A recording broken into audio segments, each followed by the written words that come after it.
बिस्मिल्लाहिर्रहमानिर्रहीम। अस्सलाम वालेकुम नाज़रीन, मैं हूं आपका मेज़बान नवाज भुट्टो।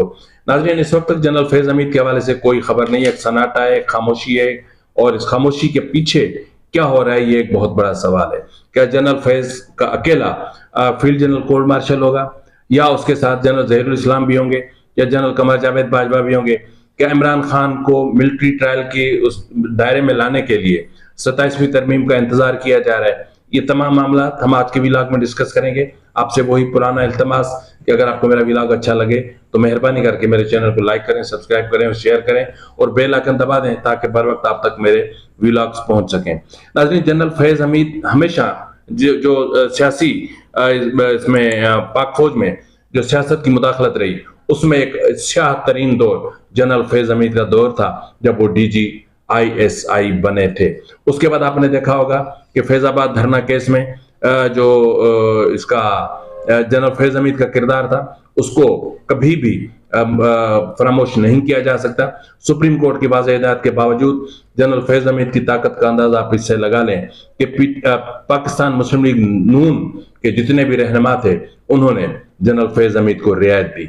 यहाँ तक कि उस वक्त के वजीर दाखिला, उन्होंने भी रियायत दी, और उस वक्त के वजीर आजम, उन्होंने भी रियायत दी, और जो PMLN के रहनुमा थे शहबाज शरीफ साहब, उन्होंने भी रियायत दी और जनरल फैज़ हमीद को ग्रीन या क्लीन चिट दे दी।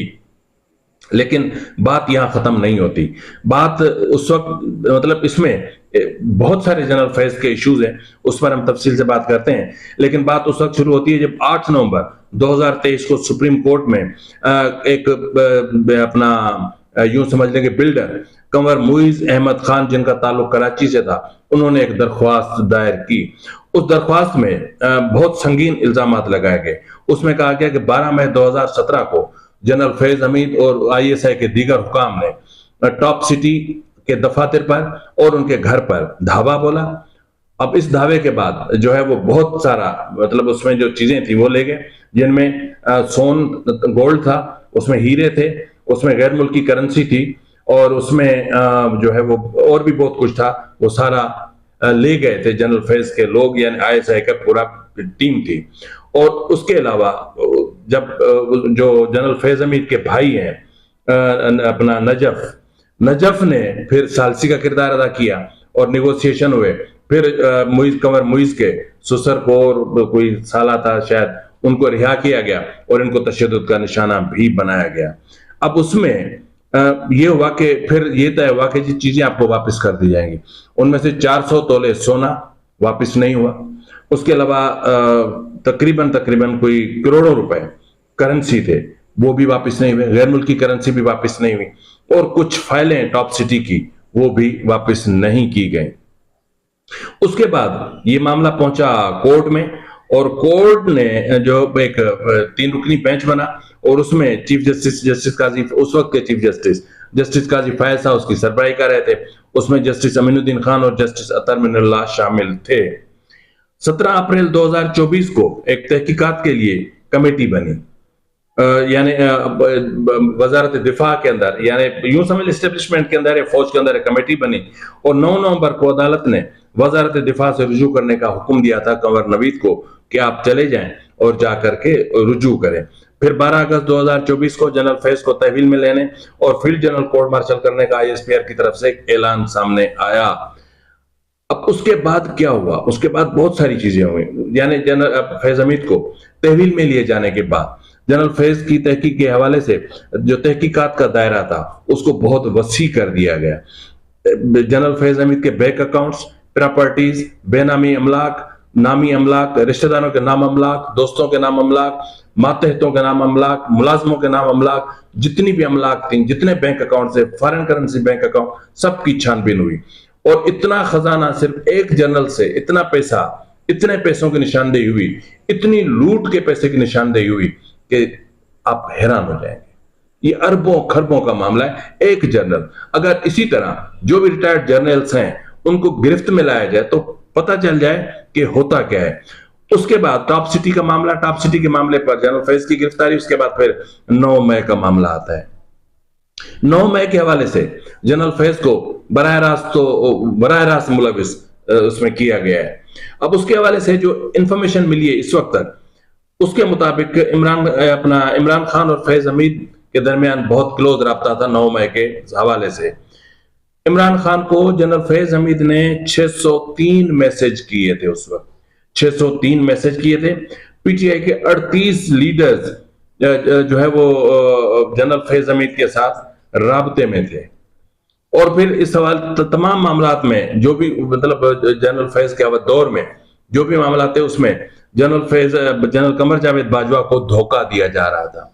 यानी जनरल फैज हमीद एक तरफ इमरान खान को चीट कर रहे थे बायसत वजीर आजम, और दूसरी तरफ बायसत आर्मी चीफ कमर जावेद बाजवा को चीट कर रहे थे ताकि माल बटोरा जा सके। उनके भाई नजफ, वो सरदार नजफ, वो अपनी लूटमार में लगे हुए थे, एक पटवारी होके और अरबों की मिल्कियत के मालिक बने।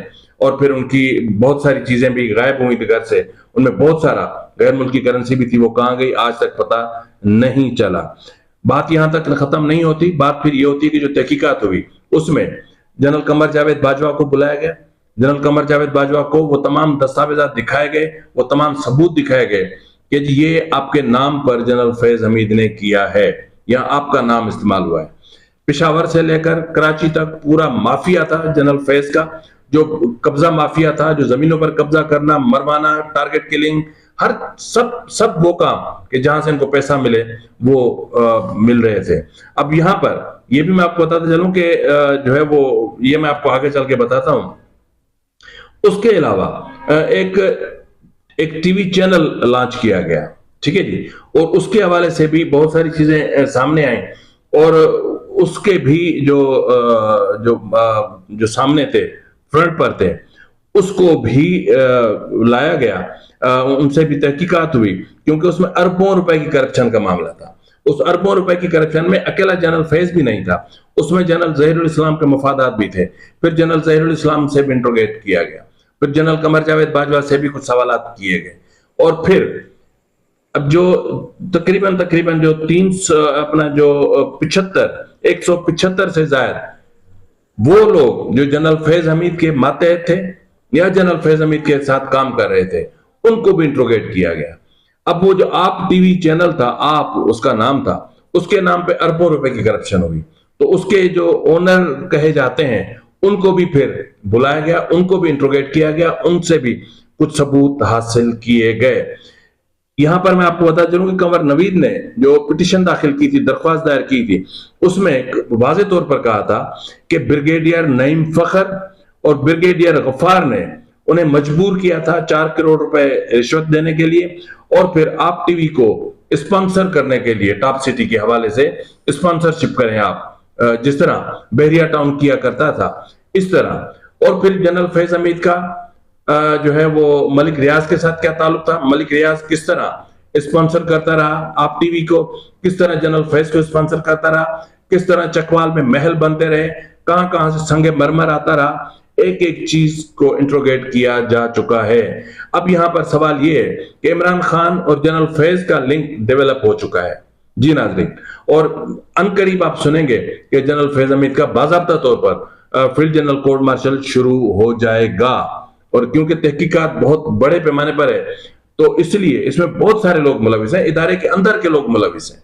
जिस तरह मैंने बोला ना कि 175 से ज्यादा अफसरान को इंट्रोगेट किया गया है, 175 अफसरान को जो 9 मई में सहूलतकार बने हुए थे अंदर से, जनरल फैज के कहने पर अंदर से जो सहूलतकारी हो रही थी वो हो रही थी, और बाहर से इमरान खान और पीटीआई के 38 लोग जो है वो राब्ते में थे। अब इमरान खान का क्या होगा? इमरान खान लिंक हो चुका है, इमरान खान जनरल फैज के साथ जुड़ चुका है, जनरल फैज के ज्यादातर जराइम में इमरान खान मुलविस पाए जा चुके हैं। अब इंतजार ये किया जा रहा है कि 27वीं आईनी तरमीम को जल्द से जल्द लाया जाए ताकि मिलिट्री ट्रायल शुरू करने में आसानी हो सके, ताकि इमरान खान को भी गिरफ्त में लाया जा सके। और फिर इमरान खान के हवाले से, वैसे तो इमरान खान के केस सीधा है 9 मई के हवाले से भी कि उनका भी कोर्ट मार्शल हो सकता है, ये कोई नामुमकिन बात नहीं है। लेकिन इस वक्त तक जो कत्ल के मामला सामने आए, इस वक्त तक जो लूटमार के मामला सामने आए, इस वक्त जो ब्लैकमेलिंग के मामला सामने आए, इस वक्त जो अगवा बराए तावान के मामला सामने आए, उन तमाम चीजों को देखें तो उसमें जनरल फैज हमीद सजाए मौत से नहीं बच सकते, बहुत नामुमकिन है ये बात। उनका बच जाना बहुत मुश्किल है, बहुत नामुमकिन है। तो इसलिए सूरत हाल जनरल फैज हमीद के लिए बहुत कशीदा हो चुकी है, बहुत खतरनाक हो चुकी है।